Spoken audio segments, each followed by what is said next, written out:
ఇదిగోండి టమాటా పచ్చడి చూసారు ఎంత దగ్గర చేస్తానో.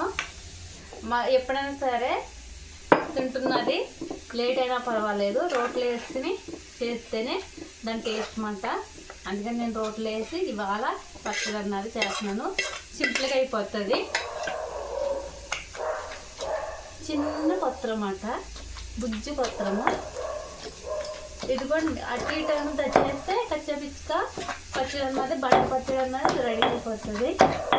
పప్పులు మనం అన్ని తాలింపులు వేసి వేపాను కదా, నవ్వులుతున్నప్పుడు కొంచెం కొన్నికి అలాగే ఇలాగ తరుగుతుంది, టేస్ట్ బాగుంటుంది. ఇంకా వేడి వేడి అన్నంలో కొంచెం నెయ్యి వేసుకొని, నెయ్యి అలవాటు ఉన్న వాళ్ళు నెయ్యి వేసుకోవాలి, లేదంటే ఇదిగోండి చూసారా చాలా సింపుల్గా అయిపోతుంది పచ్చడి.